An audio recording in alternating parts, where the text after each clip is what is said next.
Halo, apa kabar? Kembali berjumpa dengan saya, Ismail Arif dan Bung Rocky Gerung dari Rocky Gerung Official. Bung Rocky, sebagai pecinta lingkungan, saya pasti Anda akan kesal dan marah gitu ya kalau lihat pohon ditebang gitu ya. Ya, karena pohon itu dasar kehidupan kita adalah pohon. Dan menebang pohon itu artinya menebang sungai, karena pohon itu mengalirkan kapiler dari bawah tanah ke akar supaya diguapkan. Jadi pohon itu isinya sungai. Menebang pohon sama seperti menghalangi sungai. Itu prinsip ekologinya. Dan satu pohon ditebang itu artinya bukan sekedar pohon yang tumbang, tapi juga ekosistemnya rusak gitu. Pohon tewas berarti burung juga nggak bisa hinggap di situ. Jadi itu satu konsep satu habitat, konsep ekosistemnya lengkap. Ya, ada serangga, ada juga kehidupan serangga di situ yang terus burung. Pokoknya jangan dilihat hanya sekedar pohon gitu ya. Bung Rocky itu dampaknya luar biasa. Dampak ikutannya luar biasa. Nah, dan nggak bisa lagi dipakai tempat-tempat Instagram. Oh, oke. Nah, tapi soalnya kalau di atas pohonnya itu ada benderanya Habib Rizik Syihab, boleh nggak itu kemudian ditebang pohonnya? Ya turunin aja kalau memang nggak suka Habib Rizik kan. Bukan pohonnya ditebang. Masa Habib Rizik dianggap sebagai penunggu pohon, yang bener aja tuh. Jadi kita mesti fair bahwa ada orang yang memang nggak suka Habib Rizik, ada orang yang suka. Orang yang suka itu pasti bahkan manjat langit pun mau buat pasangin pohon. Jadi ya ikuti cara yang sama. Kan nggak ada. Saya lihat itu Habib Rizik, orangnya nggak tebang pohonnya terus pasang bendera Habib Rizik terus dia tancapin lagi pohonnya. Enggak, dia panjat pohonnya. Jadi memang itu niat yang sangat mulia tuh. Nah, mereka yang melawan Habib Rizik ya panjat juga dong, jangan main pohon. Nih bercanda-bercandanya nih, ini bakal dipromosiin jadi apa nih yang nebang pohonnya nih? Ya mungkin dijanjiin bahwa secepat-cepatnya diturunkan amplop lebih tebal, maka dia nggak pikir panjang lagi, dia tebang aja pohon itu. Padahal justru itu adalah bencana baru tuh. Di Semeru udah bencana, dia tebang pohon juga tuh. Nah, orang itu membuat bencana, tapi pasti bukan karena dia, karena disuruh orang-orang yang lebih gede lagi tuh. Begitu di atasnya tuh. Jadi pohon itu pasti kalau kita pakai analisa genealogi itu disuruh tebang dari istana. Kira-kira begitu. Tapi nanti kok istana lagi? Ya memang karena sinopsisnya begitu kan. Wong yang menjerain Habib Rizik istana kok. Coba, saya kira sebagian sudah nonton. Ya, sebagian sudah nonton, tapi kita tonton dulu sebentar lah. Ini videonya bagaimana proses pemasangan. Viral tuh. Bangannya, iya. Nah ini videonya Bu Rocky.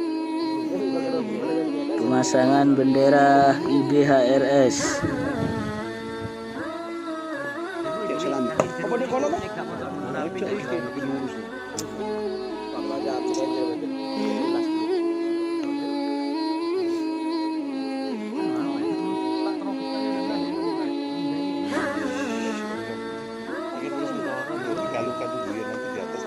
Pekalong nggak ada.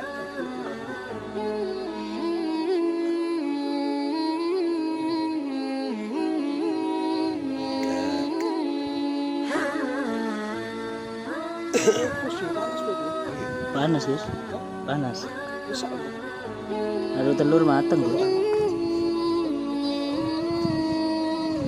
Ini gebet gini zen, hah? Gebet nih gini, hah? Gebet nih gini. Kusuk ngawur-ngawur itu.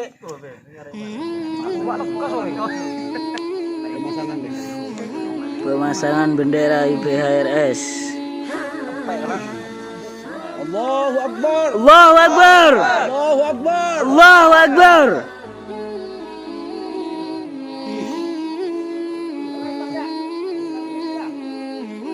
Selamat. Bismillah, selamat. Biridho. Moga-moga Semeru ampuh. Amin. Ngamuk. Pon saya kak saya nyaman pon. Hanya apa kan?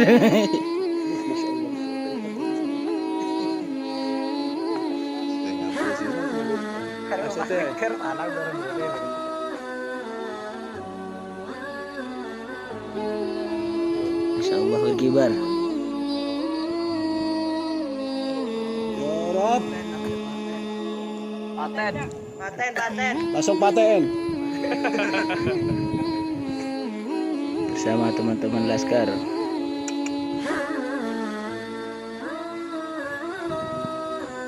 Allahu Akbar. Allahu Akbar. Allahu Akbar. Allahu Akbar. Allahu Akbar.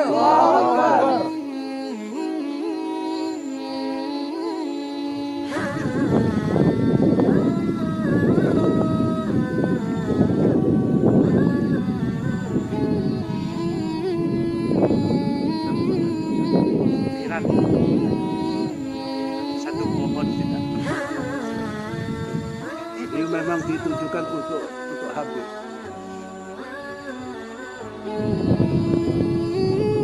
Allahu sallam Muhammad. Posisi kayu kemarin yang kita pasang bendera IBRS, ada yang motong kayunya, ada yang motong.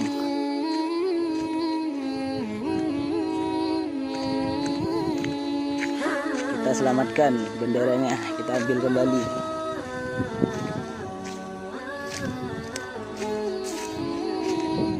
Oke, itu jadi memang ada satu pohon di tengah situasi itu dan memang sangat eye-catching dan ikonik ya di tengah situasi itu. Tapi yang jadi pertanyaan saya, seberapa menakutkannya sih orang seperti Habib Rizik Syihab itu sampai kemudian benderanya pun juga ditakuti?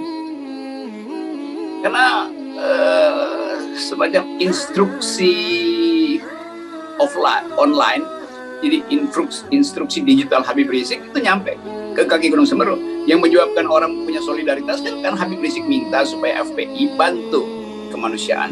Jadi apa yang salah itu kan? Membantu kemanusiaan, lalu orang menganggap Habib Rizik menjadi simbol, maka sebagai simbol dia dipanjatkan ke atas pohon kan. Tapi tanpa dipanjatin pun orang ngerti apa yang dimaksud oleh Habib Rizik dengan kemanusiaan yang adil dan beradab. Jadi FPI memang ada di situ, tapi itu kan front persaudaraan Islam, bukan front pembela Islam lagi kan. Jadi seluruh sebetulnya kekacauan kita dimulai dari kesalahan menangkap Habib Rizik. Nah, Habib Rizik itu akhirnya bermetamorfosis di dalam berbagai macam produk, termasuk produk yang ada di puncak pohon itu. Kan mungkin si pohon bilang saya sebatang kara, maka beri saya teman. Panggilan alam itu menyebabkan orang bilang, oke, ini ada Habib Rizik mau temenin pohon yang sebatang kara. Dan itu pohonnya betul-betul sebatang kara kan. Jadi sebetulnya itu betul-betul pohon yang butuh sentuhan kemanusiaan. Dan FPI sedang bekerja demi kemanusiaan. Jadi FPI bukan sekedar menyelamatkan orang, dia juga menyelamatkan pohon. Kan itu sebetulnya kalau kita baca semiotiknya, ini pohon jangan ditebang ya. Karena ini menandakan penghargaan kita pada seseorang yang mengupayakan perdamaian, mengupayakan bantuan kemanusiaan di situ. Justru ditebang ini. Jadi ini memang dangkal ini, perpolitikan kita dangkal. Ya. Nah, karena kita masih ngomongin di daerah bencana, ini ada juga momen yang cukup menarik ini berkaitan dengan kunjungan dari Menteri BUMN Erick Thohir. Ya, mudah-mudahan juga Pak Erick Thohir ini nggak disinggung oleh, nggak disindir oleh bupatinya kalau dia selfie di sana gitu ya, karena kan kemarin disindir ya bupatinya kan marah-marah pada orang-orang yang melakukan selfie di tempat bencana. Nah, sementara kemudian netizen menyebutnya wah ini Pak Jokowi yang disindir oleh bupati karena Pak Jokowi juga melakukan selfie. Tapi Pak Jokowi bukan selfie, sesi foto dari yang di sana gitu ya. Nah, yang pada kasus Erick ini agak berbeda. Kemarin kan kita tahu Erick Thohir sempat dilantik menjadi anggota kehormatan dari Banser. Saya kira itu urusan urusan internal mereka yang saya kira kita tidak perlu campur gitu ya. Ketika juga Erick bertemu dengan mereka itu bukan urusan kita. Tapi ketika Erick kemudian dalam kapasitasnya sebagai Menteri BUMN kemudian memberikan janji-janji kepada para pengungsi termasuk relokasi, beasiswa, tapi menggunakan jaket Banser, ini kan saya kira kurang tepat gitu ya dari sisi etika publik. Ya ini soalnya itu namanya self control itu nggak ada pada Erick Thohir. Dia mesti katakan saya BUMN, Menteri BUMN, maka untuk sementara saya tanggalkan jaket Banser ini ya, kan mestinya begitu kan. Tapi memang Erick Thohir ingin bikin keterkaitan antara kedudukan dia sebagai Menteri BUMN dan kapasitas dia sebagai calon presiden tuh, yang kita sebut aja dia mau mencalonkan diri presiden. Itu yang nggak bisa ia pisahkan itu. Mungkin nanti juga Erick Thohir minta supaya benderanya itu digerek, dicari pohon yang lagi sekarat supaya benderanya dipasang sejajar dengan Habib Rizik gitu kan, dengan pakaian Banser segala macam itu. Jadi ini juga soalnya. Tentu Banser, kita tahu Banser punya fasilitas juga untuk melakukan yang disebut kegiatan sosial kemanusiaan tuh. Jadi kan Erick Thohir bisa bilang bahwa ini bantuan saya pribadi kepada Banser, maka Banser yang akan menemui korban. Tapi Erick Thohir bilang saya mau ikut ke situ, iya, tapi Anda sebagai Menteri BUMN jangan ada simbol-simbol kebanseran itu mesti dibedakan. Karena juga nanti merusak Banser, nanti orang akan anggap Banser ini udah diduitin sama Erick Thohir, kan buruk juga tuh. Walaupun mungkin diperlukan juga dana-dana itu. Tapi sekali lagi kita mau tegakkan public ethics. Kalau begitu nanti FPI juga merasa bahwa kita gabung aja dengan Banser tuh supaya dapat tanah dari Erick Thohir, kan begitu kan. Jadi sebetulnya poin kita adalah di dalam situasi di mana kemanusiaan itu harus diunggulkan, kita tanggalkan dulu soal-soal politik dan ambisi lain. Jadi fokus pada kemanusiaan. Nah, FPI justru mendahului itu. Dia nggak peduli apakah pohonnya nanti ditebang, tapi dia mau anggap bahwa oke, kita udah bekerja. Dan itu akan dilihat oleh mata hati rakyat. Jadi nggak perlu ada janji politik dari Erick Thohir, karena orang juga akan bertanya dari mana hak Erick Thohir itu untuk membagi-bagikan tanah itu tuh. Kan itu adalah ada soal hukum tuh. Mungkin kalau BPN ya masih masuk akal, masa Erick Thohir bagi-bagi tanah yang benar aja, bagi-bagi listrik aja dia nggak mampu. Ya, ini memang seperti dikatakan dia akan koordinasi dengan Menteri kan wilayah-wilayah kehutanan ini punya Menteri Lingkungan Hidup dan Kehutanan ya, yang dia bisa janjikan adalah beasiswa dari BUMN. Tapi sekali lagi sekarang kita melihat bahwa ketika kita melihat Erick Thohir itu sekarang kita tidak melihat murni dia sebagai seorang pejabat pemerintahan, tetapi sebagai seorang politisi. Itu yang saya kira kita sekarang soroti. Iya, itu harusnya kan Presiden briefing menteri-menterinya supaya jangan kasih aksen atau kesan politik apapun dalam kasus bencana dimanapun, apalagi soal Semeru ini yang betul-betul masif keadaannya. Tapi juga Presiden menganggap bahwa ya udah nggak ada gunanya lagi, karena Presiden juga nggak punya fasilitas lain untuk menegur. Karena kalau dia tegur nanti ya sangat mungkin beberapa menteri merasa ya udah kita jalan sendiri-sendiri aja kan. Demikian juga Pak Erlangga. Jadi mungkin 3-4 menteri di kabinet itu memang nggak mungkin ditegur lagi oleh Presiden. Karena dia justru mungkin lagi nunggu begitu ditegur, ini adalah momentum untuk bikin huru-hara tuh supaya elektabilitasnya naik. Kan elektabilitas bisa naik kalau ditegur Presiden sekarang kan. Jadi semua orang nunggu ditegur sebetulnya tuh. Nah, dalam keadaan itu fasilitas publik dia manfaatkan. Di situ buruknya. Jadi kita bisa dengan mudah tebak bahwa betul Erick Thohir itu bukan lagi Menteri BUMN, karena dia ambisinya itu melampaui tugas dia sebagai birokrat. Memberi janji sebagai Menteri BUMN aja udah salah tuh, nggak bisa.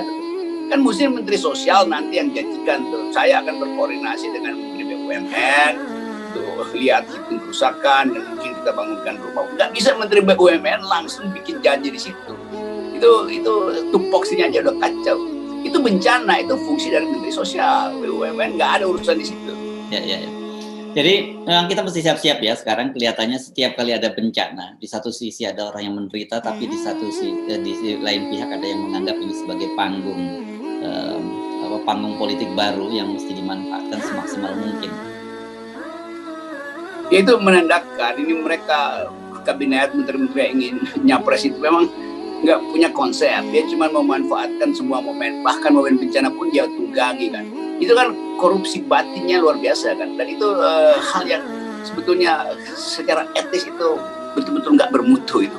Jadi menduakan antara ingin membantu sekaligus ingin diingat, dan bukan sekedar ingin diingat, ingin langsung cari konstituen di situ. Bencana itu tempat kita menolong orang, bukan tempat kita menipu diri di situ bahwa seolah-olah kita baik, tapi sebetulnya motifnya luar biasa untuk cari untung. Dia ingin istilah milenial sekarang untung banyak, menang banyak. Itu buruk, karena akan dicatat orang juga bahwa ada yang nggak jujur itu. Tangan kiri dan tangan kanan sama-sama kelihatan. Oke, kita tinggalkan tempat bencana, dan tapi ya, jangan salah mengambil pesan yang kita sampaikan. Jadi bahwa memang harus dibantu sepenuhnya saudara-saudara kita di Lumajang itu. Tetapi yang kita kritik adalah bagaimana ketika seorang pejabat publik itu tidak bisa memisahkan antara kepentingan dia membantu kepentingan dia sebagai pejabat, kemudian dia sebagai seorang politisi dan juga pencitraan-pencitraan yang dilakukan itu tidak pada tempatnya. Nah, sekarang kita pindahlah, Bung Rocky. Kemarin kita bahas ya soal kritik dari Buya Anwar Abbas kepada Pak Jokowi dan kemudian dijawab dengan kemarahan Pak Jokowi. Tapi ternyata ini buntutnya jadi panjang. Saya juga terkejut nih, karena ternyata para orang sekitar Pak Jokowi, para buzzer dan sebagainya itu membuli habis Buya Anwar Abbas. Padahal sebenarnya menurut saya kan kritik ini biasa-biasa saja, dan Pak Jokowi sendiri kan juga sering minta dikritik. Keadaan selalu begitu jumlah dukungan pada Jokowi berkurang karena kesalahan kebijakannya, maka dia mesti ditambal. Cara tambalnya bukan dengan memperbaiki kekurangan Jokowi, tapi dengan menghajar mereka yang mengkritik Jokowi kan kacau gitu kan cara berpikirnya. Kan mestinya buzzer ini menganggap terima kasih karena dikritik supaya Pak Jokowi berubah cara dia melihat Gini rasio atau indeks penguasaan tanah. Tapi sekali lagi, ini menunjukkan bahwa pertarungan memang sudah menyala. Sehingga tanda dari pertarungan, buzzer itu jadi liar kan. Buzzer kalau dia tertib, dia pasti nunggu satu kesempatan untuk berargumen secara bermutu. Karena enggak, dia langsung nyerbu Pak Abbas itu kan, Kiai Abbas. Jadi sebetulnya kita harus ucapkan selamat datang kekacauan. Akhirnya begitu. Dan itu bagian dari perjalanan perubahan politik tuh. Jadi panik, buzzer panik karena majikannya itu dikritik oleh orang yang punya kapasitas moral. Padahal sebetulnya ini teguran moral doang, bukan teguran politik. Karena memang MUI melihat ada hal yang berbahaya di masyarakat. Soal penguasaan tanah itu betul-betul ketimpangan itu menyebabkan ketimpangan di bidang lain. Jadi kita sebut aja bahwa pengendalian politik gagal dilakukan oleh Presiden Jokowi sehingga buzzer itu akhirnya ngamuk. Ya, dan buat kita sebenarnya asik-asik saja, kita udah terbiasa lah melihat buzzer-buzzer macam ini, dan justru sebenarnya dengan melihat perilaku dari buzzer ini kita bisa melihat indikator politiknya seperti apa gitu. Iya, kemarin saya baca di mana itu bahwa mungkin tokoh PDIP yang bilang bahwa tolong hargai juga pekerjaan buzzer karena itu juga ada pekerjaan. Jadi, pernah kan ada beberapa lalu buzzer menganggap ya karena kita disuruh untuk dihormati maka kita lakukan sesuatu yang walaupun brutal tapi dianggap oke, itu ada pekerjaan kami. Jadi selamat datang kakak pembina alternatif. Jadi ketika mereka sedang ngamuk ini, mereka sedang bekerja sesungguhnya, begitu ya. Kita mesti diminta memahami itu. Oke, kita paham kok. Ya, kita cuma menangkap sinyal yang dimintakan oleh supaya hargai mereka karena mereka sedang bekerja. Nah, pekerjaan itu ada upah. Nah, itu yang nggak disebutkan oleh Pak Arya Bima. Ya, oke, Bung Rocky, terima kasih banyak. Mantap kan? 0%. Ya, itu penting.